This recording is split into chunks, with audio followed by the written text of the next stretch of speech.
Josh Arnold, investment consultant, brings you Garage Logic podcast number 1680, December 15th, 2025. 58 degrees was the record high on this day. That was just a few years ago, 2021, when people were stealing money as fast as they could. And it was 21 below on this day in 1901. Call Josh Arnold at 952-925-5608 for a free 48-minute consultation. Hail the flashlight king. And now, from the mayor's office above the boathouse on the east shore of Spoon Lake, it's Garage Logic with Chris Reavers manning Technology Corner, Kenny Olson from the Krabby Coffee Shop, John Heidt in the newsroom, and of course, the rookie. Here is your flashlight king, the fireworks commissioner, and the keeper of common sense, your mayor, Joe Souchere. We have a visitor from Nashville in the studio, Mr. Jeff Dayton, who is just as at home in Minnesota as he is in Nashville. You were here during the coldest weekend of the year thus far. Well, it's a record, I guess. And where were you, Long Lake last night? Yeah, played a great gig at Birches on the Lake. Packed? Yeah, packed. And you're leaving town this week, and there's rumor, we're discussing it off air, that you might very well be in Anguilla, where we're number one, this weekend. I have my T-shirt pressed and ready. All right. I want to say this. I got this from Steve Mulholland, who lives in the belly of the beast. This is good news for all of us. Just a friendly reminder for you and all the esteemed members of the Royal Order of the 21sters. Today, Monday, December 15th, the sun will set at 4:32 p.m. in Gumption County, breaking a string of 9 consecutive 4:31 p.m. sunsets, which were the earliest sunsets of the calendar year. I hope you'll enjoy this celestial milestone, watching Old Sol slowly descend in the western skies across Spoon Lake from the comfortable confines of the GL Boathouse, leaving behind 1 minute of added evening light. Behold, 21sters, spring is at hand. That's true. This is today's 4:32 p.m. It's getting lighter. It's getting lighter. That's a huge mental stump to get over. Jeff, how are you? I'm great. How are you, Joe? Good. You just, I suppose you come home, visit family members? Yeah, I just got homesick. And I mean, I realized I hadn't been up here since we hung out at the State Fair. And I just missed Minnesota. So I grabbed a week and I said, I'm going to Minnesota.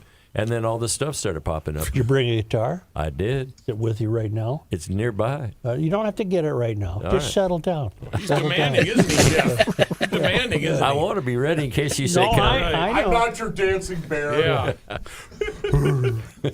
But Nashville winters, I'm not sure I'd enjoy those. Aren't they a little soupy and gray? And Can be. Yeah. In fact, I think we went down to 14 there last night.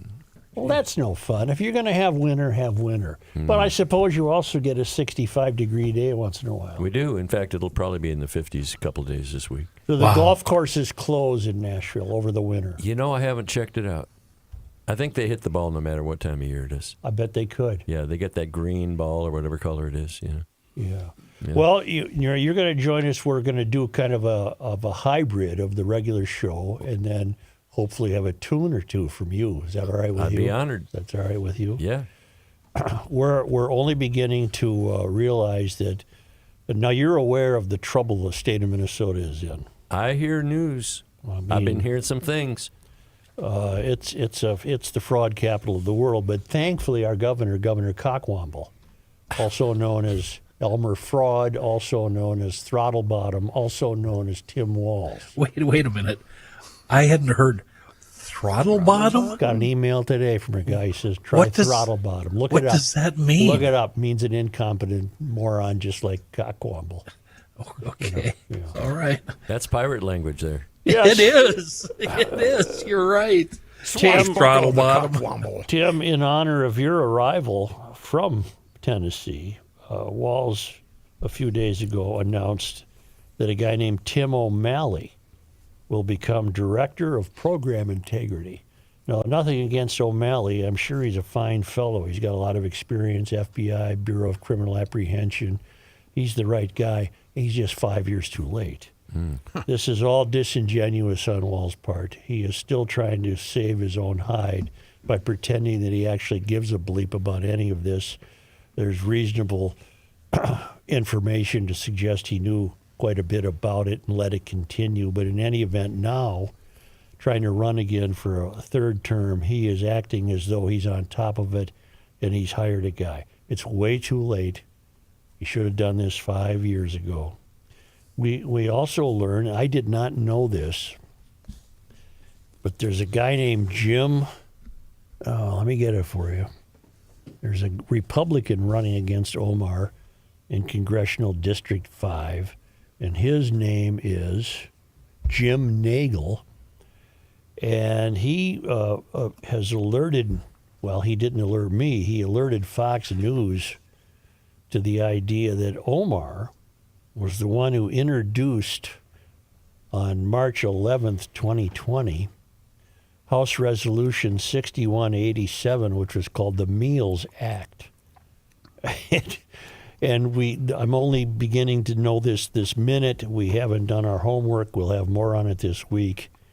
The bill modifies food and nutrition programs of the Department of Agriculture to allow certain waivers to requirements for the school meal programs, including waivers that increase federal costs during a school closure related to COVID-19. And I don't know anything yet, but I'm wondering if from this was born the Feeding Our Future scandal. I don't know yet, but it wouldn't surprise me. I wonder if he's related to the billboard sign Nagley's. No. No? Well, I say no. I'm just guessing. Thank you for asking what I've been wondering for a long time. I think it's spelled different. This is Nagel. Oh, That's Okay, Nagel. yeah. That's Nagel. Yeah, that would be Nagel. Yeah. The signboard people, the people that extra own E. the With the the E wild at the end, yeah. is Nagle. Correct. Right. Wasn't there a Nagley involved in owning the Bob. wild? Bob, yeah.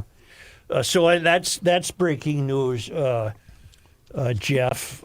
Quite exciting, if you ask me, because I think there is so much to be mined with Ilhan Omar's involvement in the scandal. And you're going to have to rely on this show to do it. Alpha News and the American Experiment, the Star Tribune, is covering for Walls and for the fraudsters to a certain degree. And it's a disappointment that the press is not digging into Ilhan Omar's involvement in many things, including her net worth. Her marriage seems to be back in the news. I've always said I don't know anything about that, and I continue to not know anything about that. I really don't even want to know anything about that, except if it's fraudulent.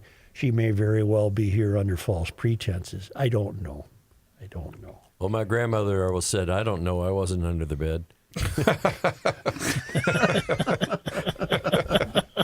Turns out your grandmother had a lot of these homespunners, didn't she? She was just plain old smart. You know, she was ahead of her time.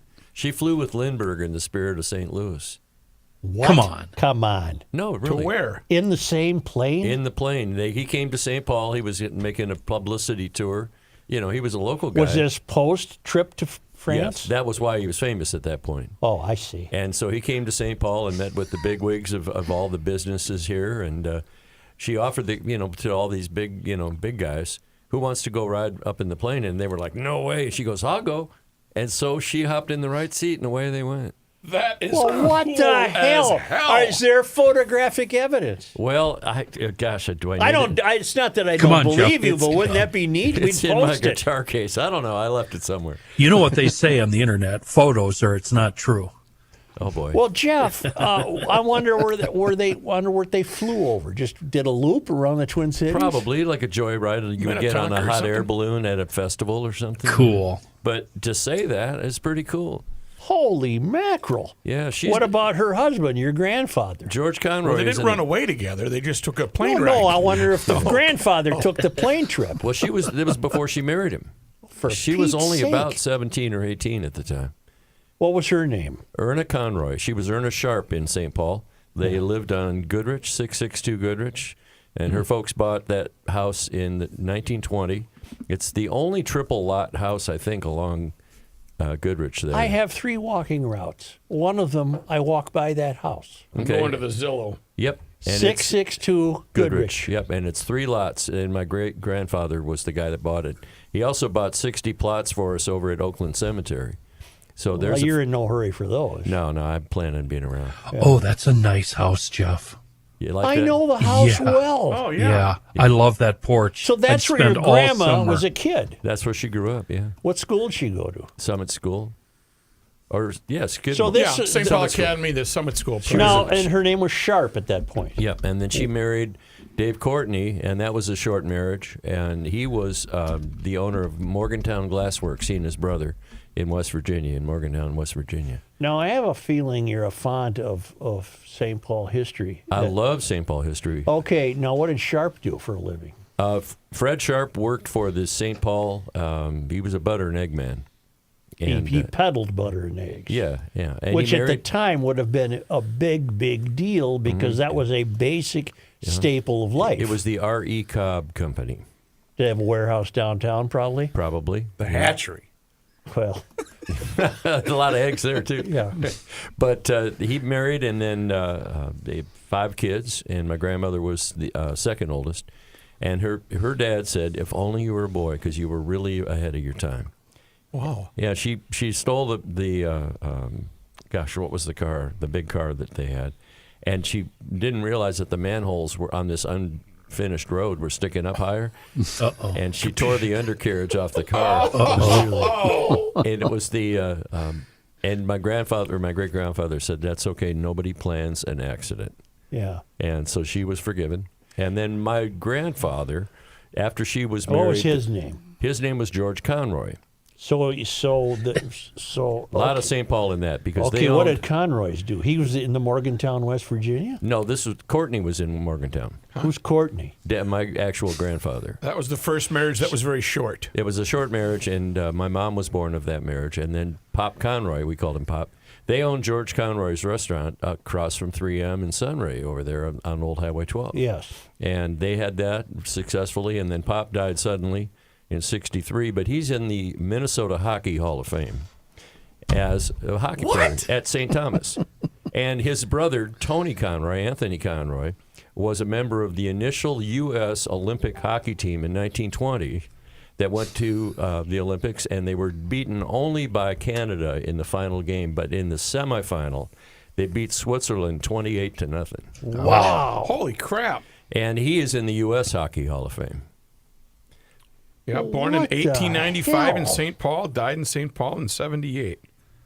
There you The go. ice hockey at the 1920 Summer Olympics. So your mom's name was what? She was Patty Sharp Conroy. Patty Sharp Conroy. And was then- she close to her mom?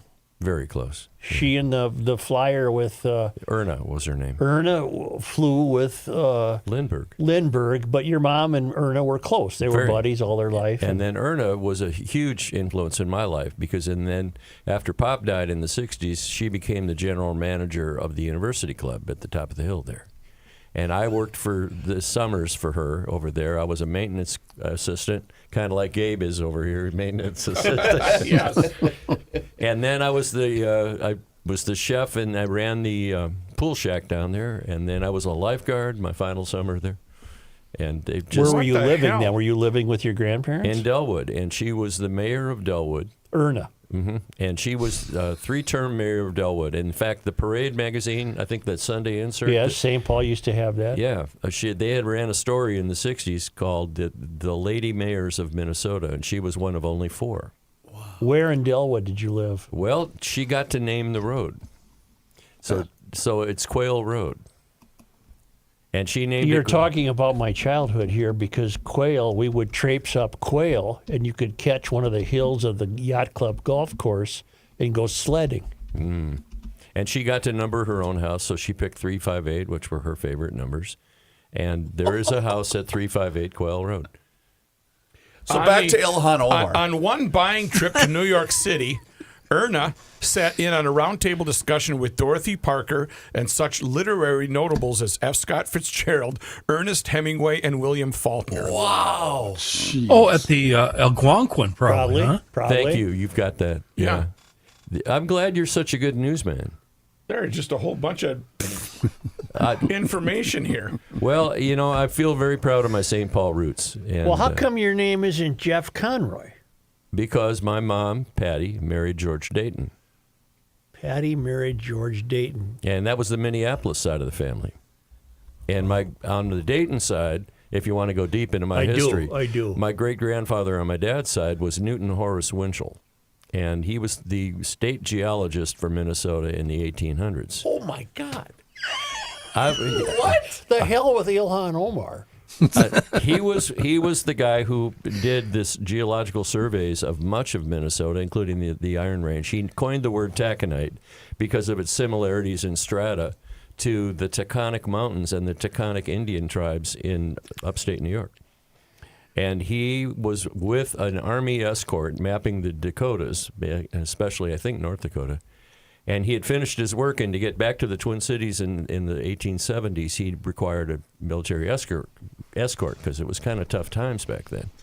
And he said, General Custer, my work here is done. Mm. Wow. And he went back, and Custer didn't. Oh, for Pete's Right. sake. Wow. Custer stayed. A little more permanent for him. That would be, John, help me, Fort Abe Lincoln? Fort Lincoln, sure, in Mandan. Yeah. It was just right there where the, little big. Your little mom's big one. name was Patty. Patty. Patty married George Dayton. Mm-hmm. Did Patty maintain the restaurant? No, the restaurant, George Conroy, was sold to the Knights group, and they called it Knights after that. So Patty, upon marrying George Dayton, as in the Daytons we all know, the clothers, the dry goods emporium, Patty married George Dayton, and then Patty's St. Paul life was over and became a Minneapolis life? We lived, we were AC/DC. Yeah. We were good. All over. Yeah. And we loved, I still drive through St. Paul, drive down Summit, and I think, gosh, if I could just bump into that money tree. Yeah. And I was down on Gasparilla Island just a week ago, Monday and Tuesday. That's off Fort Myers area. Yeah, it's where Boca Grande is. Yeah. And a lot of Twin Cities people there. And it's just great. And my grandmother's friends, including Stan Donnelly, who's an old name in St. Paul. Boy, I know that name. And they were from Delwood, and also Peter and Tootie Folliott. And she was the youngest grandchild of James J. Hill. Are we ready? Joe, I just didn't know you didn't know it. How you knew? Well, you have talked circles around us. Yeah. We have our own geologist. She has weighed in and said, your guy, how is he again? Your great-grandpa? He's a grandfather on my dad's side, yeah. Really great. He's created many maps and publications and is well known in the geology field. And his name was Winchell. His name is Newton Horace Winchell, and the Winchell Library used to be housed at Pillsbury Hall. Mm-hmm. But I am the only Winchell donor. I'm Jeffrey Winchell Dayton, by the way. For Christ's sake. I didn't know I was. I'll be dipped. What's coming up on the ride? Can we cut to commercial here? What's up? Thank you, Joe. And, he also, his library is now part of a greater part of the, it's been moved. It's really kind of old news to the U, but the department was the Winchell School of Earth Sciences. And I donated the Winchell genealogy book to the U last spring. Such. Yeah. I propose that we put up a new building in Garage Logic called the Jeff Dayton Museum, where all of this is housed. Yeah. I left this the is show about amazing. 7 minutes later. I've been down the Dayton rabbit hole here for. I'm looking at two of your ancestral homes, your mom's place and the place on Goodrich. But were you a loose cannon as a kid? Oh, sure. I grew up in the 50s and 60s. Right. And, I loved to play hockey. Yeah. Did you play for any high school? I swam. When I got to high school, I was a swimmer at Blake. Yeah. Okay. And I was a champion swimmer. My dad, George Dayton, was at Princeton, and he was picked for the Olympic team in '52. Yeah. in Is Helsinki. George your biological dad? Yes, he is. Was, yeah. So what role did he have with the Dayton's store? Well, it's interesting because there was a deal cut when my great-great-grandfather was George Draper Dayton, and he had two boys, Nelson and Draper. Mm-hmm. And those two cut a deal that whoever survived would get the store. That's how it worked out. And my great-grandfather passed away at age 43 playing golf at Minnetonka. Really? And so Nelson Dayton and his 5 sons, Wally, Bruce, Doug, Don, and Kenny, became the 5 brothers that took it to fame and developed Target and did all the great stuff with Marshall Fields and merged with Hudson's. And, they're the guys. And my grandfather he had a token position as an executive vice president, but retired from that in 1970, I think. And in about 71, he was the honorary consul to the Republic of Korea. So my dad got assigned a job. George is your dad. My dad, George III. They were going to call me George IV. But my grandmother, Erna, protested and said, if you call him that, I'm going to call him Ivy. And he was working at Southdale when that opened at 56, but he did not like being a salesman. He didn't like selling garden hose at the outdoor store. So he just kind of bolted. He loved music and the beach, and that's why that song of mine, the apple doesn't fall far from the tree. I just love the beach. It's why I want to go to Anguilla, So would he be the main musical influence in your family? Where did the music come from within your family? I think both sides, my dad and my mom. And my mom played piano and sang these old songs like, Sweetheart of Sigmund Chi, and they would call it the Sweetheart of 6 Other Guys. Yeah, they loved to change the lyrics. And I was raised in a home that, people did parodies. The lyric writing was not a foreign subject at all. So, and Mom played piano and taught me to sing and taught me to play guitar by just singing me the melody and then saying figure out the chords. And that's Patty. Yeah. And were there music days or sing-alongs at like birthdays and Christmas and other holidays when you all gathered? Well, anytime they had a dinner party, Mom would say, well, Jeff, go get your Joe. That's what she called the banjo, short, my git, what do they call it? Git fiddle, gut bucket. And then I was expected to entertain. That was sort of like the circus monkey. I know the feeling. Do you have brothers and sisters? I do. We got a big family. Yeah. What are they up to? Yeah, everybody's up to something. My sister Tricia lives in Plymouth. My brother Ralph, sadly, he passed already. And sister Grace lives in Colorado. And brother Tony lives in Mound. And I think he likes your show. Good. Yeah. Tony? Do any of them play music? Not really. But I have a daughter, Carrie, who's living in Los Angeles, and she absolutely loves to sing. But she never followed that. She's a YouTuber now, very successful. Really? Yeah. Well, how can we see her? She's on Instagram and YouTube, right? Yes, she is. Yes. Yeah. What do we look? What's her name? Her name's Carrie Dayton. Carrie, Carrie. Yep. Carrie Dayton on YouTube. Yeah, she's there. And she's got a vlog, and she's got a fashion channel, all the usual commercial stuff. She's going to probably say, Dad, why did you talk about me? Yeah. Well, no, not if she's looking for hits, she won't. Well, she's doing really well. I mean, she lived in Beverly Hills for a while. She's doing well. Really? And it's Joe? Dayton Carey is her Instagram handle. On YouTube? Yeah. 459,000 subscribers. You guys, I'm not going to drop a single clue for you, and you're going to find it all for me. I love this. Look at these. So, Carrie, could you retweet the GL podcast? Yeah. She We only can use has- some help, Carrie. Right. She only has Hey, a Carrie. measly 102,000 followers on Instagram. Hey, Carrie, how about a little something, for the For effort? the effort. Well, there is a song that we wrote together called One Day that's on an earlier record. You can find it on my Spotify. I see when you came in, you gave me a new record. I did. Songs from the Walnut Room. Mm-hmm. Yeah, the Rudy Boschwitz, right? No, it's, what does he have to do with it? It's- Walnut ain't plywood. Well, and look at the back of the album there. See that I see some- aged brown sort of? Yeah, it looks like walnut to me. That's the Walnut Room. It's just it's plywood paneling. I ran into Rudy at the airport about 2 months ago. Did you? And his bride. They Isn't were he going about somewhere. 109? He wasn't moving real fast, but he was moving. Wow. Do you have a garage in Tennessee? I have a carport. Not a garage? I am. You guys already know what You're a terrible my cylinder index. index. Is Pathetic. my cylinder index is a 6. That's pathetic. Oh, Jeff. It's just shameful. I know, and I come asking for penance. And he thinks about that every time he's sitting on the beach having a cold one. Oh, I only had 6, but I'm sitting on the beach. Anguilla on Yes, Friday. yeah, right. That's my Jeff, Just ask them to play a C major 7 chord and tell them to shut up. I'll bet you can't do this. Nope. There you go. That's about all I There can you do. go. Is that a C7 major? C major 7. C. It's obvious. C major something there? Yeah. Brooke, Well, what was that? if you had a garage door, these people wouldn't help you anyway because they're only here. It's Precision Door Minnesota, but they're the best. Precision Door Minnesota. If you need a new door right now, call Precision Door. They have models for every. In fact, they might be in Nashville. They might be national, but Precision Door takes care of Minnesotans around here in western Wisconsin. If you need a new door, $100 off now. A single door for GLers, $200 off. A double door.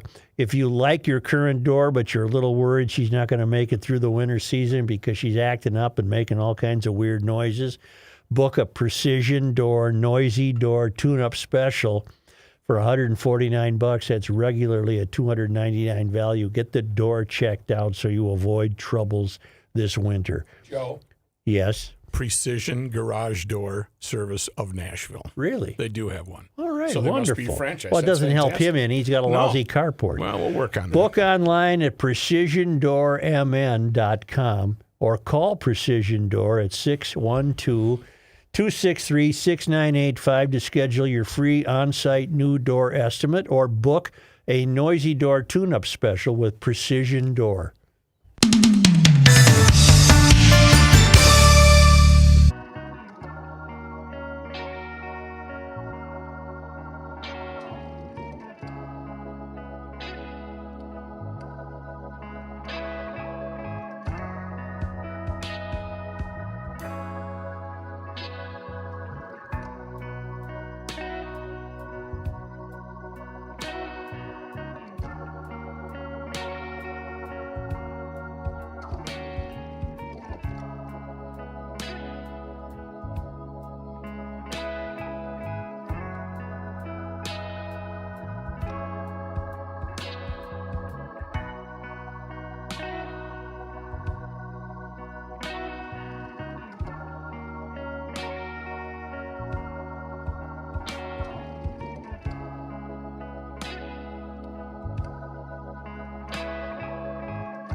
Muhammad Ali.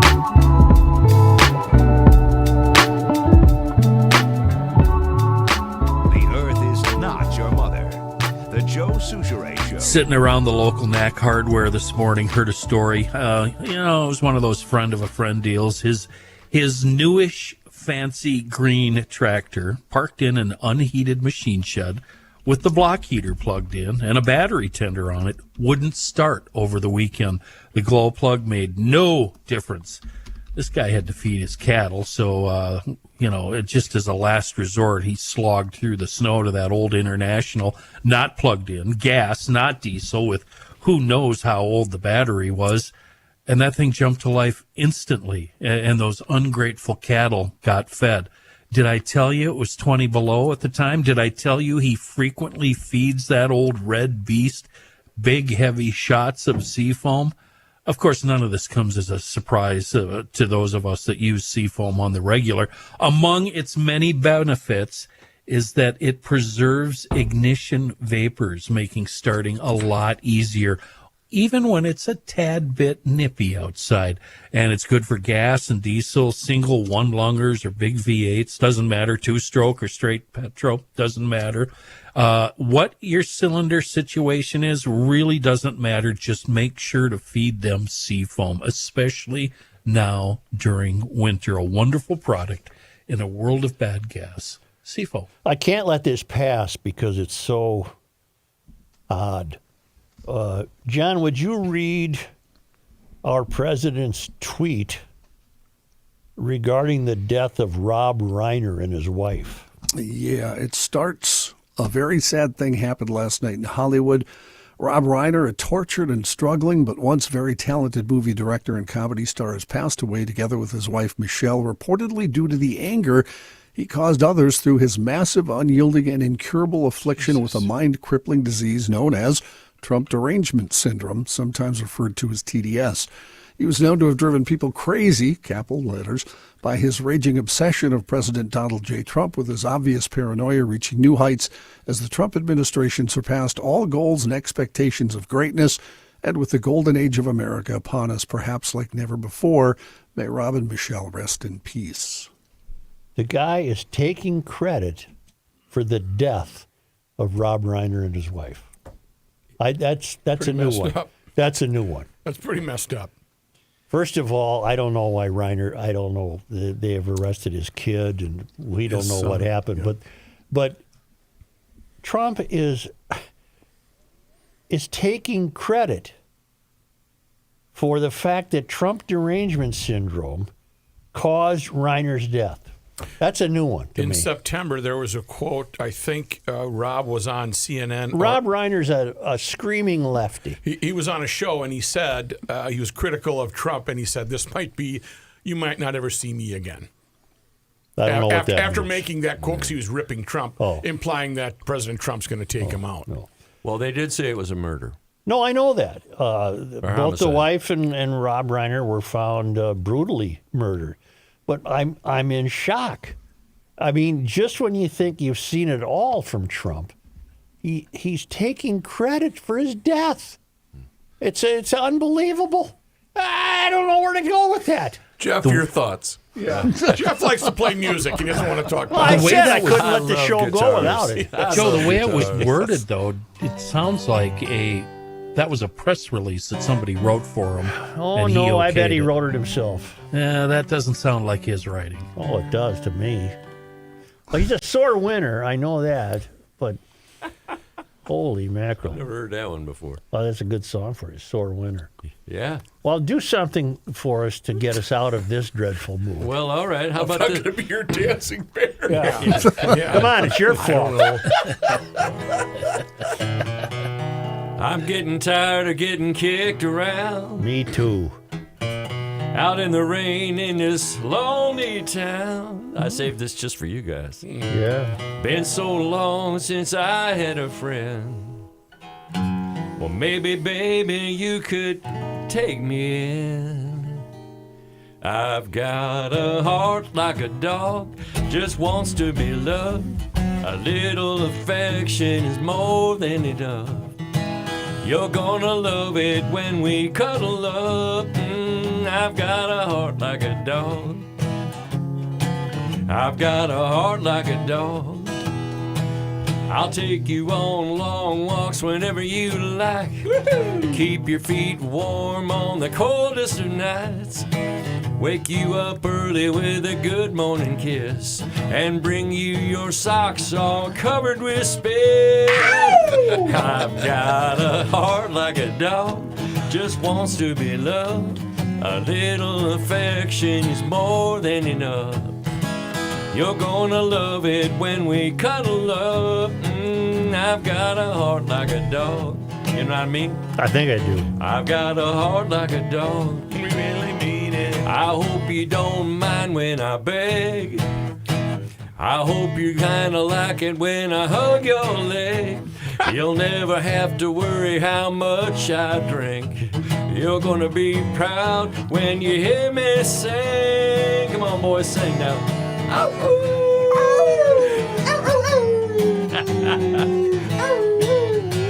Joseph is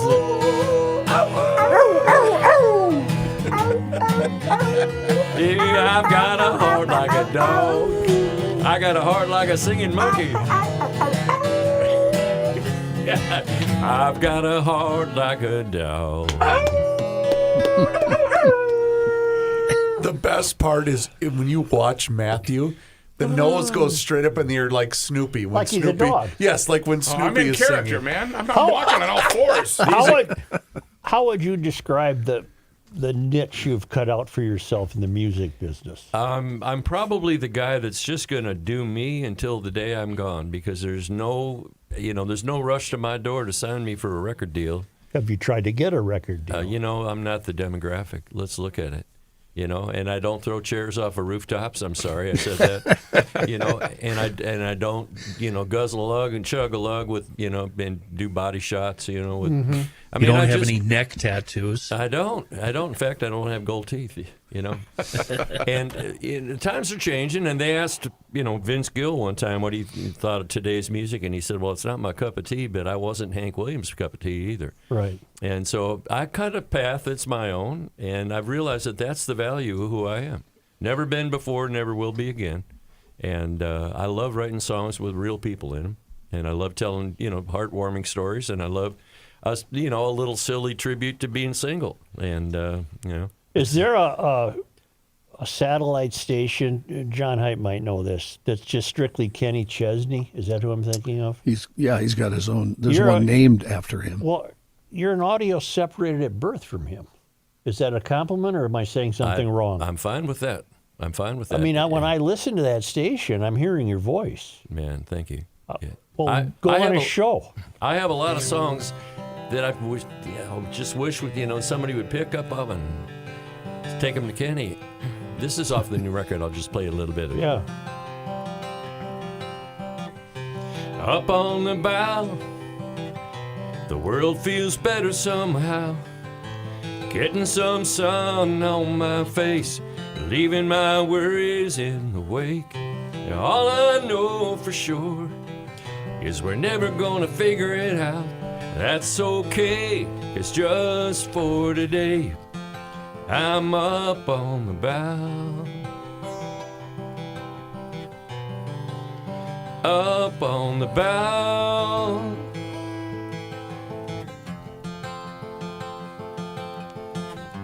I've been thinking I really ought to thank her, 'cause I never realized there's two kinds of anchors. Some will hold you steady, some just hold you down. Well, that's all way behind me, and I'm riding easy now. Up on the bow, the world feels better somehow. Getting some sun on my face and leaving my worries in the way. All I know for sure is we're never gonna figure it out. That's okay, it's just for today. I'm up on the bow, heading to Anguilla on Friday, I hope. And checking in with Joe.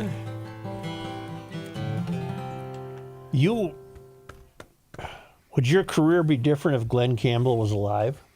I don't know. I mean, my career is what it is because of Glenn Campbell. You were his band director. Yeah, but I mean, Glenn put me in situations that nobody would get without being with Glenn. Mm-hmm. I mean, he introduced me to people. I remember we were doing Hee Haw, and he said, Jeff, come on over here. It was just Glenn and me and the Hee Haw band.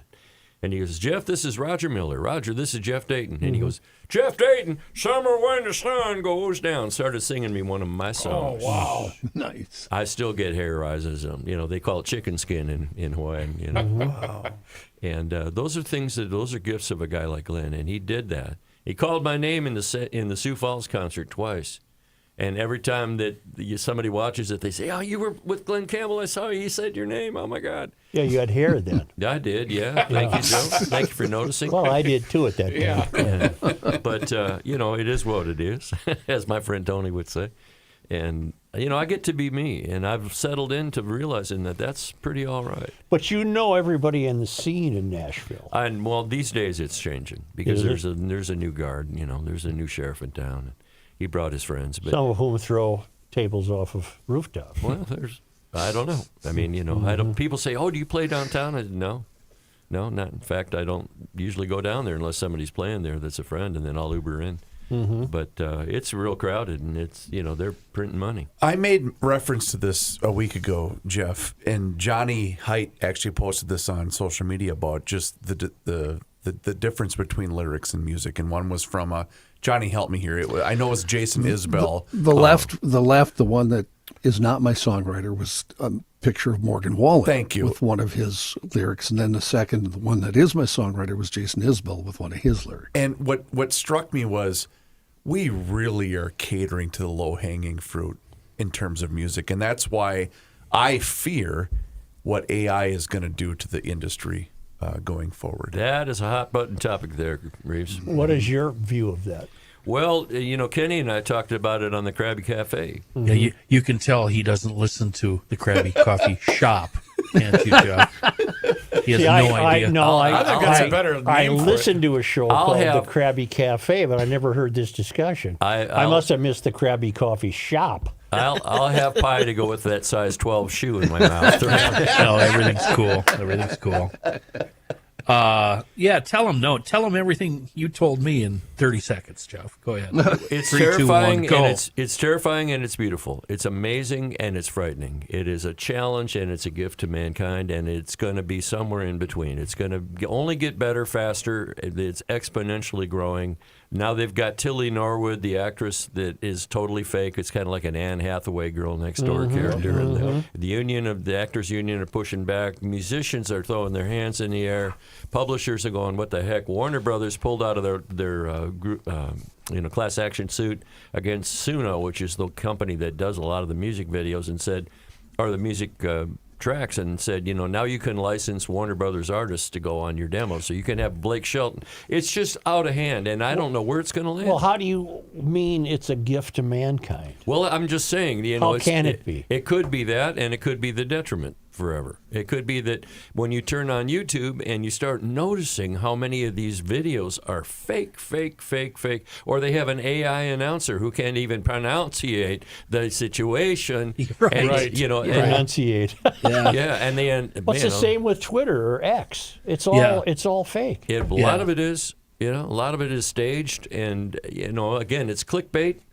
It's it's what do they call that? Rage bait sometimes. Yep. And I don't know. I mean, Joe, here's what I do know. And I raised my hand to this last night, and the place went crazy. They cannot replace us, the musician with a guitar and a story to tell. Right. And I just, live music is never going to end up in AI unless they, suddenly Tilly Norwood is out singing gigs, but, it ain't going to happen. How do you get booked? Do you have an agent? I have to scratch the ground. You do it. I do it. Just like, I'm out there with the chickens. But you're always busy. Well, I try real hard. My legs are moving. It's like the duck. I look good on top, but my legs are... Do you call Long Lake and say, I'd like to play, and they go, you're more than welcome? I do. That's how that happens? Yeah. Yeah, but I'll be in town such and such a date. Do you have any room for me? Is that how that happens? Yeah, I've got, in fact, in April for my birthday weekend, I'll be at Crooners on April 3rd with my pal Sam Ryden from Northfield. And April 4th, I'll be at the 318 Cafe in Excelsior. We're going to Crooners tonight, right, Johnny? Well, I am. Are you? Oh, yeah, I'm staying at your At house. Crooners tonight, a guy named wrong. Pat Donahue is playing. Oh, Pat's the guy from Prairie Home. Yeah. Sure. That was just here. Yes. In fact, Kat out front told me that he was just here and he was from Prairie Home. Have you ever played with him? No, I haven't. Do you know Tim Sparks at all? He's with him tonight. I don't. I do know Tom Lieberman. I met him, and we're going to have a podcast with him. You know, Joe, you're responsible for my podcast happening. Okay. You're the one that said, "Oh my God, yes." I've got some things to say about that too. Did you get a consultant fee? No. How we That's all doing right. for Well, time, I haven't Chris? made enough to pay him. We're anything. fine. That's a podcast. So Then I you have wanna- an official podcast. I really want to promote this podcast because since Jeff was on the Krabby Coffee Shop, I've really done a deep dive on his podcast, Joe. And the first interview I listened to was with a guy named Kevin Odegaard. Do you happen to know who Kevin Odegaard is? Why is that name ringing a face. bell? It's the story. Kevin's story is the opposite of what's happening now with AI. Jeff, can you just give us a quick background on Kevin's fame? Well, I'd like to hear you do it. So, Dylan's recording Blood on the Tracks. Things are not going well. Comes home to Minnesota, looks up Kevin. Talks to his brother. You have to correct me along the way, Jeff, because I get these No, you're stories getting it wrong right. all the You're time. right. Yeah. Bob calls his brother. His Bob brother Dylan calls. we're talking about. Yep. Bob calls his brother. His brother calls Kevin. Says, "Can you find a mandolin?" Is that what it was? And Kevin, thinking, anticipating what was going to happen, called up a few other guys. Bob booked a studio in town, and they basically ended up finishing Blood on the Tracks here in Minnesota, in Minneapolis. Actually, a very locally famous studio that was around for years and years. And it took years and years. Bob promised that they would get credit on the album. They didn't. And it took many years before they were actually credited and the world found out about these Minneapolis musicians. Yeah. Billy Peterson and, all the Peter Ostrusko and all the guys that were on there. Yeah, Peter, yeah. Yeah. Lonnie Knight, a great guitar player, we lost him a few years ago. And Lonnie was out of town playing a blues gig on the road. And he got home and they said, "Guess who was at Sound 80 this last week?" And he goes, "Who?" And Bob Dylan. And Lonnie had, I think, punched a wall or something. It was like, "You're kidding me. I missed a Bob Dylan session," because that was the house band down there. For Pete's sake. Yeah. You also had an interview with a local guy who I had no idea who he was, and it was fascinating, and I learned so much. And I ran his name by John. Of course, John knows him. Russ Hall, a local guy, steel guitar player who's been around the world a time or two with many big acts. I thought that was a fascinating interview. And I had known him. Did you know Michael Johnson, Jeff? Because that's how I first did knew meet him. Russ. I did meet him, and in fact, the trio that I'm in, Garfunkel, Manilow, and Campbell trio, we're called Sidemen of Note. Tab Lavin is a Wayzata guy, and he played with Michael Johnson back in the day. Okay, So, first Marianne McGregor Mary McGregor, and then Michael Johnson, and then 25 years with Art Garfunkel. Nice. Damn. Yeah, but Russ is from Long Lake, or actually from Maple Plain, and he's been with Elton John, Willie Nelson, T-Bone Burnett. I mean, and he's on 8 of 10 hit records, #1 records on steel guitar of the records. The 10 songs that had steel guitar that were #1 in a particular year, 8 of them were Russ. So Did you ever know Raul Malo? sadly, I never did. I met Robert Reynolds, who was in the band with Yeah. him. But man, I was a big fan of, me too. Raul Malo, Yeah. and what a voice! And he just all you ever do is bring me down. I can't do much more than that. But, There's a Joe, the lot of one- news in the news today. No, that didn't make A sense. lot of news. There's a lot of news in We're the gonna world quote you today, on that. and we have to get to it with Johnny Heidt after this time out. Wouldn't you rather talk music? I would, but there's a lot happening. We can't ignore what's happening in the world. I got 3. Why? I'm talking about North American Banking Company. 3 accounts at North American Banking Company. Is that a brag? I don't even think that is. Humble that brag. is. Humble well, brag. one of them is a debt consolidation. Right. loan, Which so- one is overdrawn? That's the key. Anyway, they've been investing in your success since 1998, when way back then they decided to create a better banking experience for you, your family, and also your business. And you're going to get that personalized service at North American Banking Company each and every single day. And you get that feeling anytime that you walk into any one of their 6 Twin Cities locations, whether it's 50th in France, Woodbury, Hastings, Shoreview, Maple Grove, also in Roseville, by the way. See it for yourself. Check them out online today. It's nabankco.com to learn more. It's banking done differently and the same updated online and mobile banking tools as those other big national banks. So if you're tired of being a number to those big national banks, then make the switch like I did to North American Banking Company. nabankco.com. North American Banking Company, member FDIC, is an equal housing lender.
It's unspoken language. He's on a need to know basis.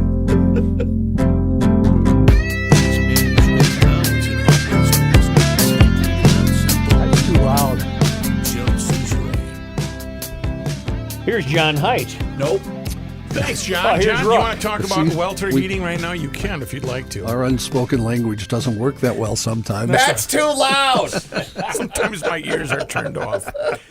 Here's the deal. We had a nice cold spell, and I'm glad that your heating unit made it through, whether it's forced air, boilers, whatever the case may be. Make sure that you have Welter Heating on your list, welterheating.com. For over, 120 years, 4 generations serving the Twin Cities metropolitan area. Rick now is in charge, and the whole family actually has their hands in it, and they do a fantastic job. Yeah, there's probably some rough Thanksgivings or some Christmas days where they're not always in sync, but when they're at work, they are, and they are a great family, and they will help you if you have any heating hiccups, or this spring, if you want to get that cooling unit all set for the 85-degree and humid temperatures. Air purification system, yep, they work with those as well. Certified techs come out to your home. You can request a quote online at welterheating.com. A human being answers the phone. That's important during business hours. 612-825-6867. This winter, when it gets a little chilly, heat up your shelter with the fine folks from Ray N. Welter. Here's John Heidt. Thank you, Joe. This news brought to you by North American Banking Company. The first results of KSTP's exclusive Survey USA poll on fraud in Minnesota have been released. The survey asked, do you think fraud in state programs is the biggest problem in Minnesota? Yes. 79% agree with you, Joe. They say it's either the biggest problem or a major problem. Another question asked was, has Governor Tim Walz done enough to stop fraud in Minnesota? No.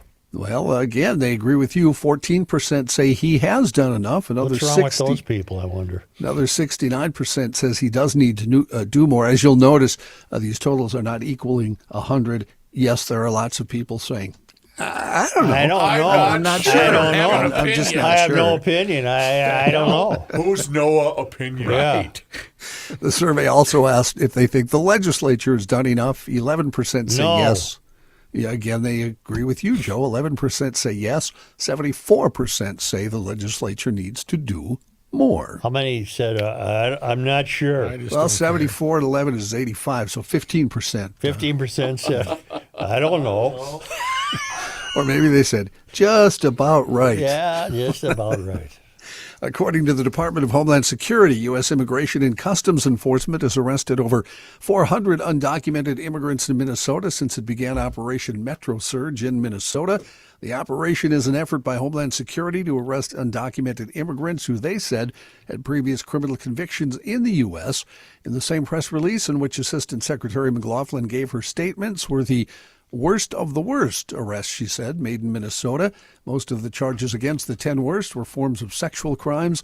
4 of the 10 came from Laos. Others came from Mexico, Ecuador.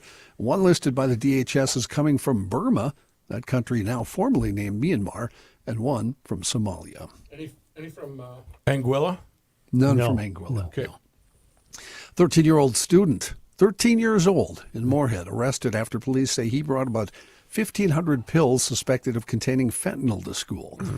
The Moorhead Police Department said that just before 12 p.m. Friday, a student at Horizon Middle School reported to staff that another student had a large number of blue pills. School staff detained the student and the pills were safely secured. Police say that about 1,500 pills were in the 13-year-old's possession. Testing by the Moorhead Police Department narcotics unit revealed the pills were suspected to be fentanyl-laced counterfeit M30 pills.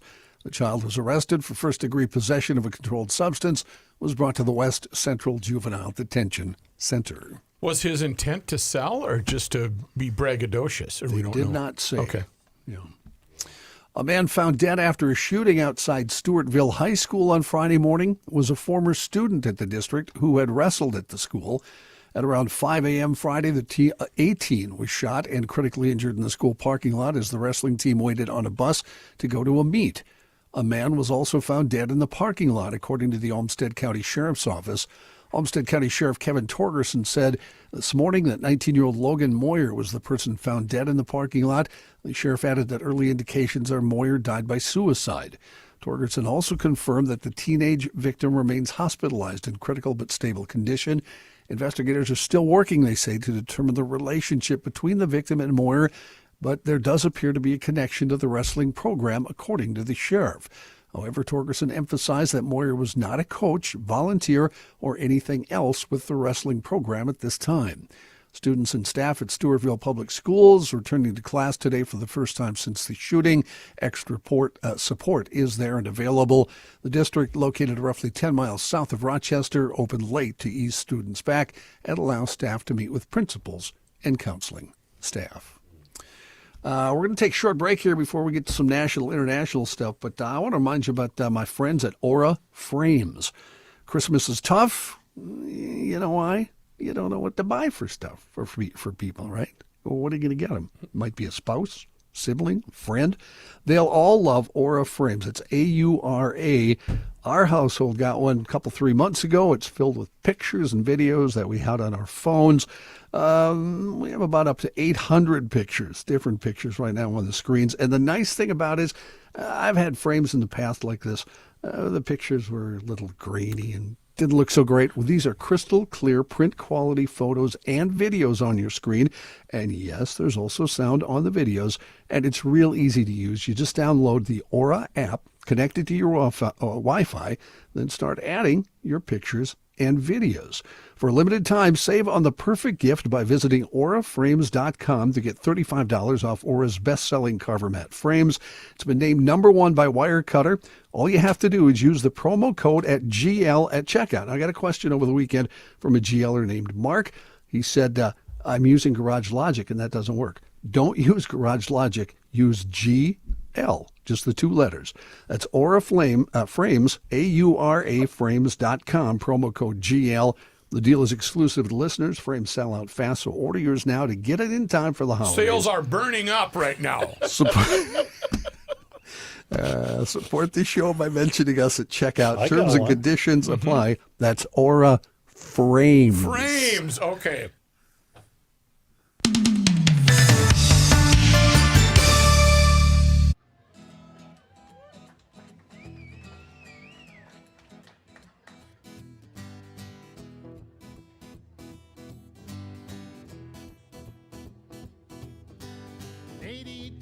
I was 17, my old man was 55.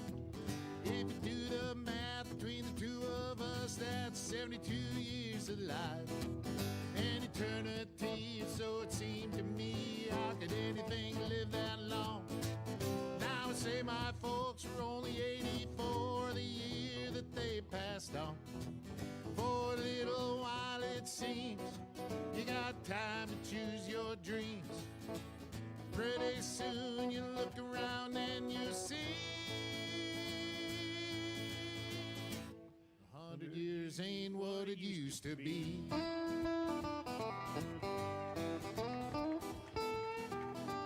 And my grandpa Roy, when he was a boy in 1904, he was taught by men who fought in the actual Civil War.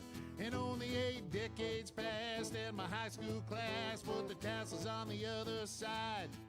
Started on our way full of naivete on the great American ride. The months and years slide past, each more quickly than the last. Pretty soon you look around and you'll see 100 years ain't what it used to be. Oh, Johnny! Oh, yeah.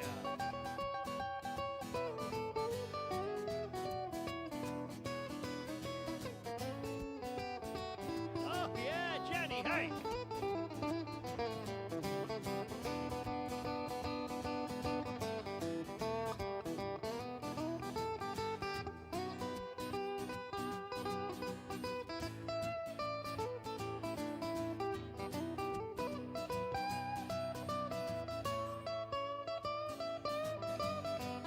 Oh, yeah. Did the guitar face. Ibuprofen's under buy again in my online shopping cart. Every week I learn of something else I should be doing for my heart. If I use the wrong pillow, I might have trouble getting out of bed. My hair grows in my ears and nose now more than on my head. As a kid, to me, ancient history was something like World War I. But I arrived close to that time than this year as I sing this song. And I'm starting to find I can wrap my mind around life is brief and dear. I can hardly believe my baby girl's turned 26 this year. For a little while it seems you got time to choose your dreams. Pretty soon you look around and you'll see everybody 100 years ain't what it used to be.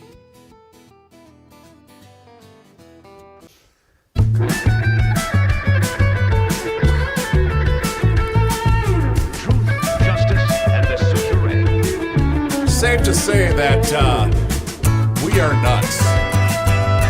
And we are nuts, mn.com. Handmade right here in the great state of Minnesota. A wonderful family-owned operation. I got to tell you, I was making some travels And you know what helped me? I don't. The cinnamon toffee peanuts. Jeff, you're in town. You know what I'm going to get you? The cashews. When you're on the road, what do you want? Why just don't you want a ask him snack. what he likes? Oh, I love cashews. Yeah, Okay, you too. cashews, maple bourbon toffee almonds. We also have the hokey pokey popcorn, which is fantastic. The fellas here in studio gave you wolf down the entire caramel apple popcorn that was there as well. Yeah, I am. I'm going to wind it up, and I'm going to tell you all about We Are Nuts and WeAreNutsMN.com. You're entertaining this time of the year, so get yourself the best snacks that Minnesota has to offer with a wonderful family-owned operation. Lunds and Barley's, Kowalski's, Fredoloni's, Cub Foods, Quick Trip, and also now available at Cub Foods. Did I already mention Cub Foods? Doesn't matter. Go to WeAreNutsMN.com, place your order, and let them know that you heard about them here on the Garage Logic Podcast. Thanks, Chris. In national and international news, a gunman who targeted students at Brown University Saturday remains at large after authorities said they would release the person of interest that they had from custody. The gunman, who is yet to be publicly identified, killed 2 people, wounded 9 others. One of the wounded victims in critical condition as of this morning. It happened at about 4 o'clock Eastern time. A masked gunman entered the university's engineering building and opened fire on people in the hallway.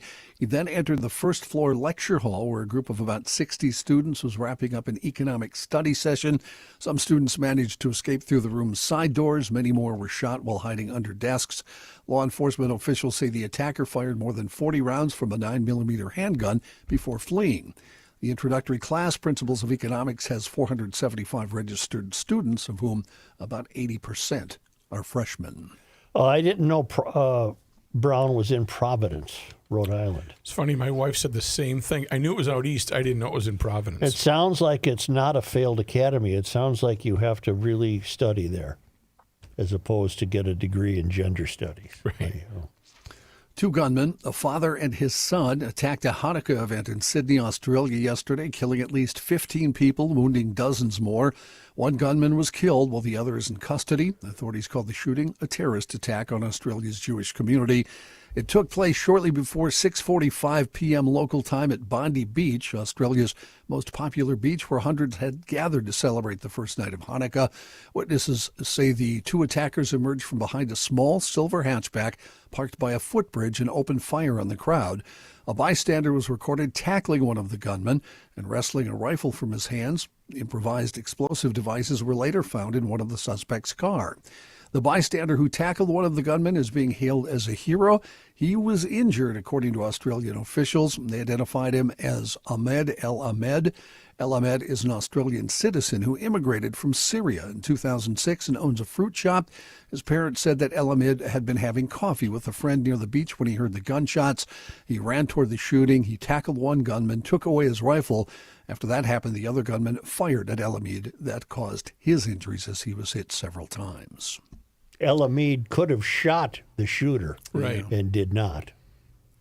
Is he going to survive?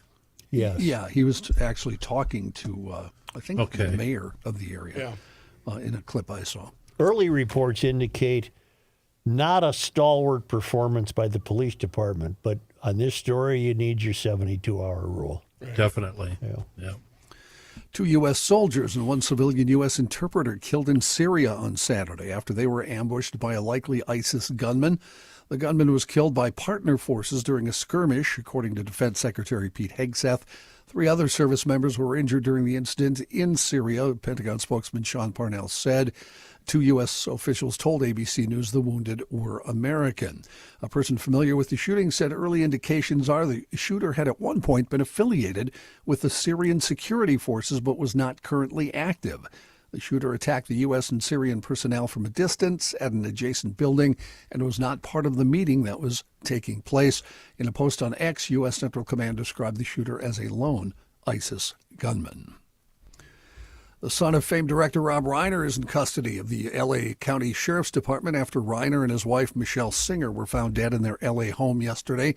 32-year-old Nick Reiner being held on $4 million bail after being booked on a felony charge early this morning. Director Reiner and his wife, Michelle Singer, were found dead in the home in the afternoon, according to a statement from their family. Reiner, the son of comedy legend Carl Reiner, first became known for playing son-in-law Michael Stivic on All in the Family. He went on to become one of Hollywood's top directors with a string of hits that included The Princess Bride, When Harry Met Sally, Stand By Me, This Is Spinal Tap, A Few Good Men, Misery, and more. After that string of hits, he turned his attention to smaller independent films, saying Hollywood had abandoned storytelling for big-budget films. Tributes to Reiner for his work in the entertainment field and his generous spirit with aspiring actors and directors poured in from friends in the business like Ron Howard, Christopher Guest, and his wife Jamie Lee Curtis, director Paul Feig, Paul McCartney, Eric Idle, Ben Stiller, Elijah Wood, and many, many more. What is it? Is this something? On Friday night, I watched Spinal Tap. The new one or the No, the original one. Is that something where I watch Rob Reiner and then 2 days later he's gone? I don't think you had anything to do with it. That's nothing. No. And my other thing for you, John, is Rob recently did a podcast. I think it was 6 or 7 episodes about JFK and Dealey Plaza that I thought was fascinating and a very well done podcast. I listened to 2 or 3 episodes. I did not hear the whole thing. Yeah. A Duluth hunter has been charged with illegally taking a moose, which he told officers he thought was a deer. No. Doesn't work, does it? Well, let John finish, and I think you'll understand the problem. No, I'm already out. I'm But checked out. I think there's an explanation. The Duluth man faces a gross misdemeanor charge after allegedly shooting the animal November 8th, the opening day of the firearms deer season, just north of Cotton. Minnesota has not had a moose season since 2012, as the once thriving population began a rapid decline about 20 years ago. This incident reported to the Department of Natural Resources shortly after 9 in the morning, according to the criminal complaint. Conservation officers Shane Zavodnik and Jake Peterson responded, met the man and his hunting party at their camp in the Melroot area. The man allegedly said he was in his stand when he saw what he thought was deer antlers and shot the animal. He fired again, causing it to fall. Officers learned he had sent a message to another member of his group stating, quote, I bleeped up and shot a moose. The hunter said his stand faces east and that the trees and glare from the sun made it hard to see, but he thought he was shooting at a 6-point white-tailed deer.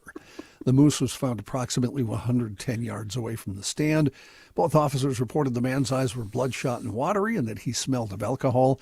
He allegedly acknowledged drinking beer the previous night, and a preliminary breath test showed a blood alcohol concentration of 0.10, which is higher than the legal limit for driving. The officers seized the man's rifle, and the moose was turned over to the 1854 Treaty Authority, which manages off-reservation tribal hunting rights in northeastern Minnesota.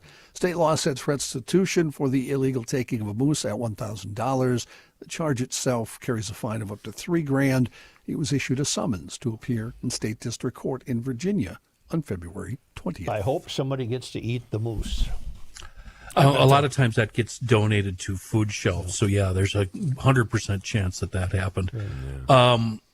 He turned himself in, right? He's the one that called the DNR? Yeah, that's why I understood. So if he wouldn't have been drunk, he probably would have been just given a small fine and sent home. Let's turn to Gabe and Matthew. You both took the firearms training class together. One of you can answer this question. What is one of the first, I'm going to say, top 3 things, the rules that you should know when handling a firearm? Don't be S-faced. Finish all your beer so there's no evidence. Gabe? Know what you're shooting. And what's beyond. Yes. Yeah. Thank you. I went for the combat. I would have said that. I would have said that right away. Thank you, Gabe. Yeah. Here, when Johnny was reading the story, all I kept thinking was, I didn't know it was my ex-wife. I thought it was a deer. Well, moose are pretty big, in case you didn't know that. Thank you. Gosh, thanks, Joe. I didn't know. My grandfather, when he was at the restaurant, they said, Mr. Dayton, would you like some dessert? And he said, what do you have? He said, well, we have ice cream and chocolate cake, and we have moose. He goes, moose? I told my wife she was my deer, not my moose. And with that, I leave. Okay. That's terrible, Jeff. That's just terrible. Jeff, based upon the based upon the things that are happening here in the studio. Would Joe make a good floor director when he hears something that's a little bit out of sequence? That's too loud! Well, the music is too loud, and you can't hear these things. He could be an engineer or a producer, right? Kind of Work in ranks, a studio. It ranks right up there with a restaurant I was playing at up here one time, and I'm on a little stool. It's a pretty non-big gig, you know, and right by where people come and go, and they bump you when they're coming in, try to get a table. And I'm just getting started, and this lady goes, "Turn it down. We can't hear the hockey." Yeah. That's tough. That's a tough right. rule. Oh yeah, I knew I Tell was, me you're in Minnesota without telling me you're Yeah. in right. I was here. Yeah, it was down in Burnsville. Oh, that's a tough room. Yeah, I'm sorry for you that. know though. Hey, what the heck? Chris knows this place. I used to play at a brewery, which it was a great gig, actually, and I love the people that ran it, but they were big fans of the Auburn football team. Oh, yeah. So when we were scheduled to play on Saturday nights, they wouldn't let us start if Auburn was playing, so we would have to sit and twiddle our thumbs and wait for the Auburn game to get over. Don't mess with football. That's right. Yeah, down in the South, man, you got to have your SEC knowledge, and you got to have a driver. You know, who's your driver? Who's your driver?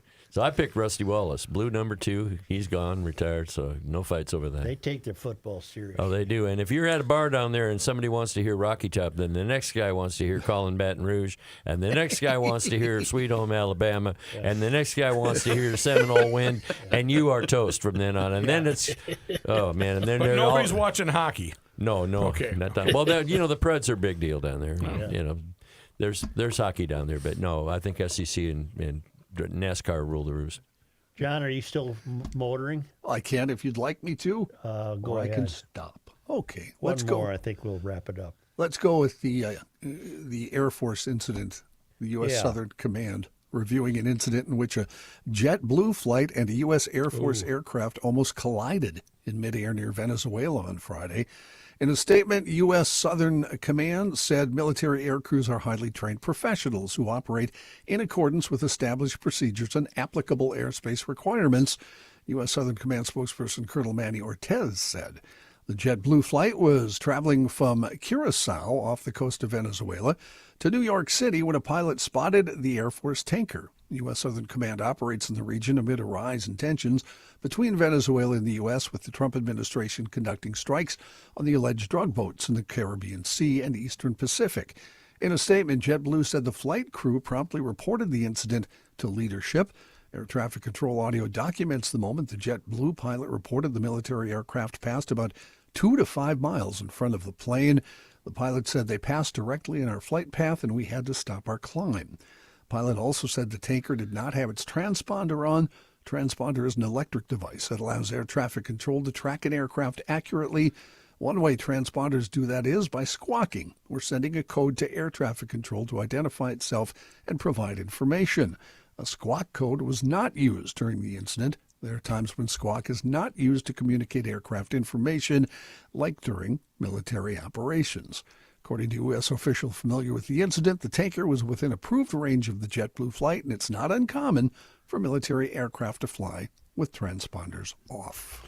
To me, that was a non-story. The JetBlue guy is a bunch of crybabies. Over the weekend, I read more about the trip Machado made from Caracas to Norway. Yeah.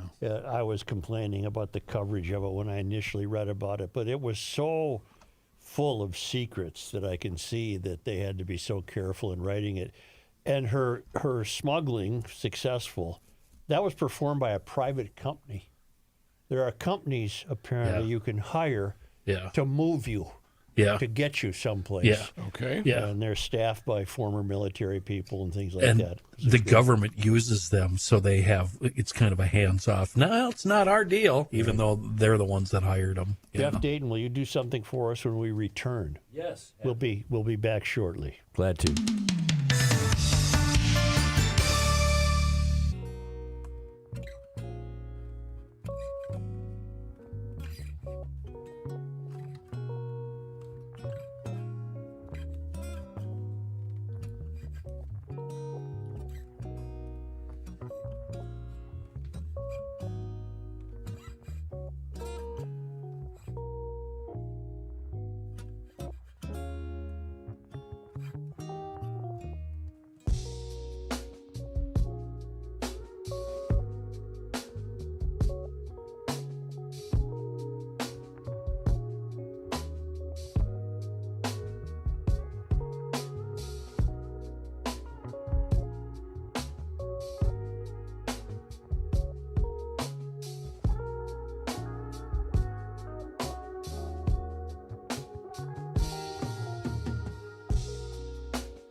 The Earth is not your mother.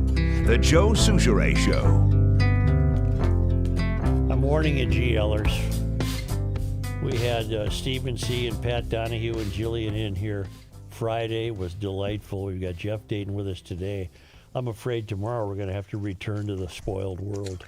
Joe, I just realized something earlier in the show. You know, we've been talking about starting our own GL band, but why would we when we have Pat Donahue, Stephen A., Jeff Dayton, John Heidt, Dylan Heidt? All we need is a competent drummer. Yeah, I'd volunteer to try out. Like I said, all we still need is a competent drummer. And I said I'd try out. Just somebody who can keep up with a click track, Joe. Anybody that just owns maybe a snare and a kick and a cymbal, maybe a hi-hat. Just follow their heartbeat. Just you know, any old guy would work, Joe. Try to keep up. Jeff Dayton, Blues who riff and beat. might very well be calling us later this week from Anguilla. That's not written in stone. No, we don't it's- know that yet. Yeah, got to find out. But if you are there, we anticipate the call and set it up with Reavers. Yeah, I'd love to. What will you do for us right now? Wait a minute. How about the life of him? Yeah, I might go to Anguilla this week. Here we are trying Well, it depends on a Looking lot for of a things. beach. Well, Hey, Jeff, you know, I might go to Fleet Farm later this week. Exactly. I like Fleet Farm. I like that place. Yeah, I might save big money somewhere. You know. Yeah. What are you going to do for us? I'll do anything you need. Kenny requested When It's Cold in Texas? Yeah, that's the first single right now. All right. I've got those Arizona roots. You know, I still I love my Wrangler days out in Arizona. You know, playing all the stuff we did, and you know, I had an early break from George Strait. He cut one of my songs. Really? On the Fort Worth album, which You're was kidding. No, I'm not kidding. I don't kid on here. I mean, I don't. You know, hopefully you get all the real stuff. But that was really a big break, and then of course playing with Glenn Campbell was equally as big. Oh, hell yes. Yeah, but this is the first song on the album. Come on, John, help me out. He doesn't have a guitar.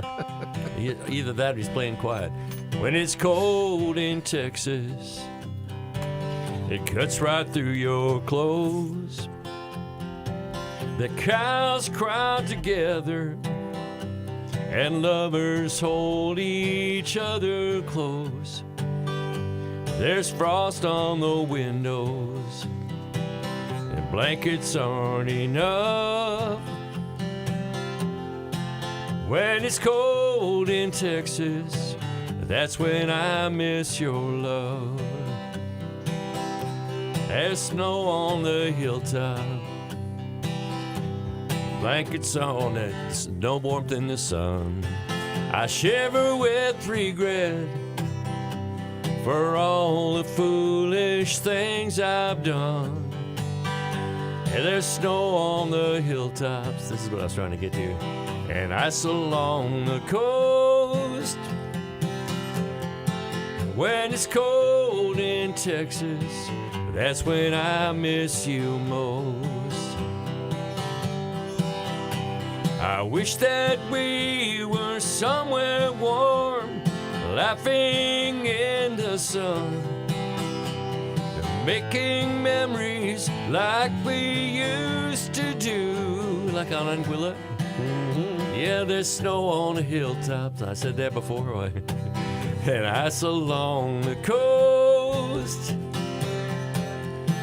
When it's cold in Texas, that's when I miss you most. Yeah, when it's cold in Texas, that's when I miss you most.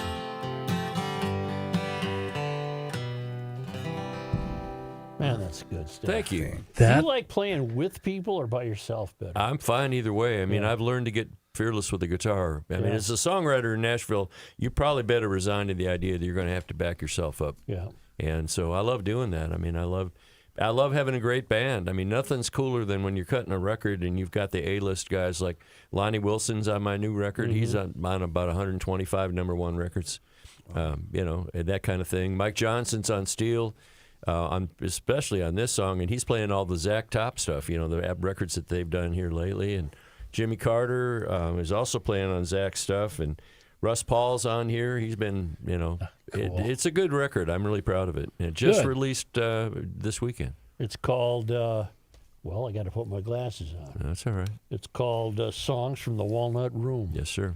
And I'm proud to have a copy. That Heartbreaker is a good setup for the question I have for you guys. And there's no wrong answer here. I just want opinions. And it's regarding a couple of Glen Campbell songs. Which of these two songs, to you personally, is more of a heartbreaker? Wichita Lineman or By the Time I Get to Phoenix? Which one really breaks your heart more? Wichita Lineman does it for me. Yeah. I can't play that, can I? No contest. Wichita Lineman might be one of my, if you put a gun to my head, 20 favorite songs ever. Why can't you play it? It's not my Can you It's play not it? his song. No, it's not his song. Yeah, we But wish Glenn, we could. But Glenn would give you permission. No, except it's Jimmy Webb's song. Yeah, he didn't write Oh, it. that's right. All right. Yeah, Glenn did a record of it, but I know, I understand. But you have to admit, By the Time I Get to Phoenix, that one, that's a great tearjerker, record. too. There's another one, too, that Jimmy Webb wrote called If These Old Walls Could Speak. Yeah. And that's a classic. That sounds like an AI voice. What's the one with the sleeping roll rolled up behind the couch? That is Gentle on My Mind. Gentle on My Mind. Yeah. They're It's all knowing great that your door is open and your path is free to walk that makes me tend to leave my sleeping bag rolled up and stashed behind your couch. Oh, I love that song. Yeah, John Hartford John wrote Hartford, that. yeah. And boy, what an interesting guy he was. I loved spending time with him. In fact, about, the January of 91, we kicked off the Good Time Tour in Punta Gorda and Sanibel Island and Fort Myers and Naples down there. And You didn't have any fun. no, it was terrible. And we had a day off at the Sonesta Sanibel, and I look over at John. We're the last two guys at lunch, and it's potted plants with hanging tropical birds, and it's just the second story veranda kind of restaurant. And I look over, and he's got 2 feet of dental floss hanging out of his mouth. What do you say? And we spent the afternoon, just the two of us, walking the beach, and I got to ask him all those rookie questions about, what did you mean by that song, this song, and how was this? And he was so kind to me, And he had this one thing called Station Break, and it goes like this. Bill Randall, 650 WSM, the Badge Wide Endurance Contest in Bashful Johnny C., home of the Grand Old Conglomeration, Fanny Hill University, and the Bathtub of the South. It's 7:30. Nice. Wow. Nice. And I said, what is that thing? And he says, well, I was in a particularly altered state one night. And I was listening to the radio, and that's what I thought I heard. Oh, Can I put in a request for your podcast? Yeah, absolutely. Get Jimmy Webb. That would be delightful. You got to get him. Nobody's ever interviewed him, Lord knows. What he says and what Glen Campbell says about that song, Wichita Lineman, and how Jimmy gave it to him, but it wasn't completed, but Glenn finished it anyway. Actually, Glenn had nothing to do with finishing it. He recorded the rough draft. Jimmy sent over 2 verses. He said, doesn't have a title. I don't even know if this is the right direction, but I've got 2 verses, and there's no chorus yet or anything like that. And he never heard back from Glenn until he ran into him in person about a week later. And because Glenn was in the studio when he called Jimmy, he said, we need another song about a town. Well, anyway, when Glenn told Jimmy that they had recorded it, he just about lost it. And he said, Glenn said, no, it was perfect. And that's the incomplete rough draft. Yeah, so Glenn knew a hit song. And I'll tell you, too, and I probably told you this, Kenny, that, that Glenn worked in the Wrecking Crew for 5 solid years. Yep. And they did that all day, every 5 days a week. They would take a demo and they would turn it into a hit song, whatever it needed. Carol Kay was the one who came up with the beginning bass because line. Glenn said, we were just going to do this, just play rhythm like on Phoenix. And Carol said, no, you got to have something that sounds like flatter than a plate of water, so. And she played that lick. And, Glenn knew what to do with the song. So when Wichita Lineman came to him, he said, this is a great song. And if you think about it, it's got that line that everybody refers to, too, Joe, right? I need you more than want you. And then a double down multiplier factor, and I want you for all time. And Jimmy said later that that was kind of a mistake, and he would have made something that rhymes with that line, but it was too late because Glenn recorded it. Jimmy was very particular about rhymes, and he and I had a conversation at Glenn's 60th birthday party, and we were in Branson, and Jimmy was writing his book called Tunesmith at the time. And he said, I do 3 or 4 pages on yellow legal paper, and I don't rhyme or do anything, but he insists on perfect rhymes. Mm-hmm. And if you think about it, and the way that rhymes are hidden and then pop up again in the next verse, and it was from the verse before, but it's a perfect match, that's what he would try for. Mm-hmm. And I'm sure that he would say, yeah, that's pretty close, Jeff. There's traces of Jimmy Webb in Paul Westerberg's writing. He's another great lyricist. But you got to do like 2 to 3 hours with Jimmy Webb. I'm really craving that. Well, I'll see if he's got 5 minutes, and then we'll go from there, because he's a busy guy. I've had Carl Jackson on. You know, Carl was the band leader with Glenn before me, and he was part of the birthday retrospective we did last year.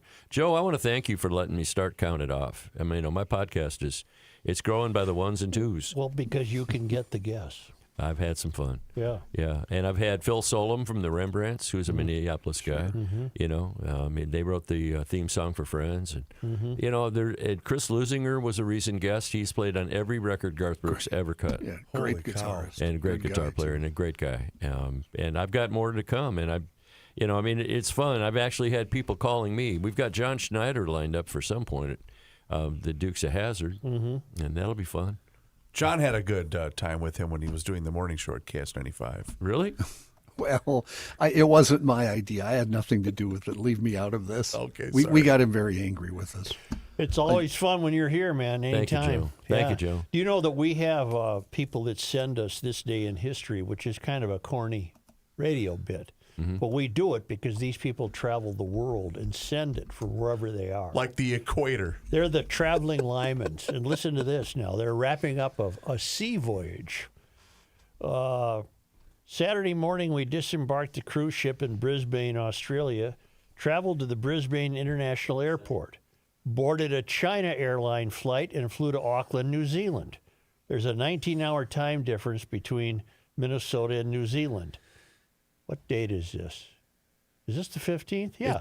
When it's Monday, 1:30 p.m. in Minnesota, it's Tuesday, 8:30 a.m. in New Zealand. Wait, so they have the winning Powerball numbers from last night? They could. So it was on this day. It was on this day. Joe, today is December 15th. In 1856, Walter Winchell became the state geographer. No, that wasn't his name, Walter, was it? It was Walter Winchell. Newton Horace Winchell. Newton Horace Winchell, you know.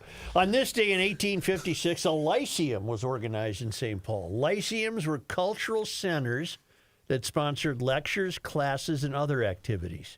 On this day, Joe, today is 10 days before Christmas, December 15th. In 1864, 4 Minnesota regiments helped defeat the Confederate Army of General John Bell Hood outside Nashville, Tennessee. Over the course of this 2-day battle, the Minnesota losses, 302 killed, wounded, or missing, were the greatest the state suffered in any Civil War engagement.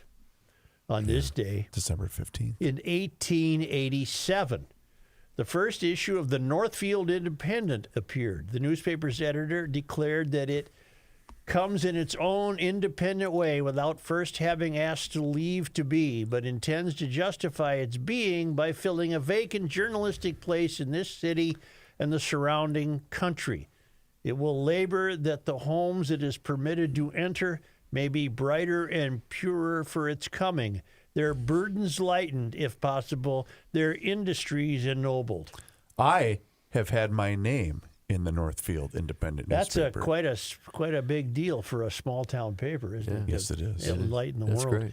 On this day, Joe, today is December 15th. in 1892, J. Paul Getty was born in Minneapolis. An entrepreneur, he became a billionaire in the oil business, and he bequeathed much of his fortune to the Getty Trust, a philanthropic organization that supported the visual arts. And on this day in sports disappointment history, Who'd we lose to? on this day, December 15th. 1978, the Minnesota Phillies played their first game. Is that basketball? Yes. And lost to the Cornets 103-81. I have no idea what that refers to. Sure. None. Zero. Who were the Phillies? They were an American women's professional basketball team in the Women's Professional League from 78 to 81. Who were the Cornets? What town were they? The Phillies must have been Fill. You are correct. Correct, yes. Yeah. Anyway, they lost their first ever game. Before we let you go, Mr. Jeff Dayton, Yes. website information, where can we find that podcast and upcoming tour information, sir? Okay, the website is jeffdaytonmusic.com, and your listeners are wonderful. I met a couple people Saturday morning. You're Jeff Dayton, the singer? You're on Garage Logic. You sound so much younger on the air. Thanks. Like, Was this at a place in St. Paul? no, this was a Minneapolis place? over this way. All Yeah. right. But they're loyal GLers. Good. And I got cornered by a lady last night. Tell Joe, I said, you tell him. Yes, tell Rookie. I said, you tell Rookie. You tell him. Yeah, That's exactly what I say, Joe. You know, oh my I gosh. do not deliver messages. Yeah, it's like if I had a nickel for every. Tell old Glenn, you get a lot of that. Yeah. I'm on YouTube, Jeff Dayton Music. The podcast is called Count It Off, and it drops a new episode every Tuesday morning, early in the morning.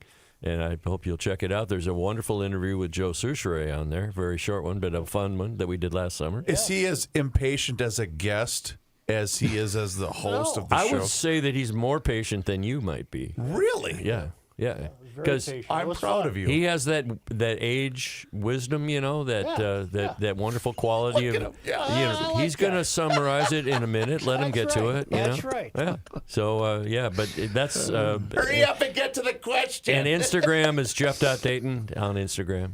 And turn it down. I can't hear the hockey. Jeff, you're the best, man. Thank you very much. Thank you, and I hope to be island. Yeah, we'll know island later happy. this week. I'll let you know. I All may right. or may not be in Anguilla. I'll let you know. Let me know. I'll wear Thank my you. T-shirt though, and I will be on video just for that. Thank you, Gio. You're the best, Jeff. Please do us a favor. If you have not done so already, and hit that subscribe button on the Garage Logic YouTube channel, because on that YouTube channel, you can watch the show each and every single day, starting right around noon. You can also see full segments, video shorts, behind-the-scenes footage. It's all there for you. Just search Garage Logic on YouTube, along with all of our social media channels, which includes Facebook, Instagram, and X. And also sign up for the Daily Logician. That's an email that comes right to your inbox each and every single day, and it includes the most recent episode of the podcast. Find out more and sign up today at garagelogic.com.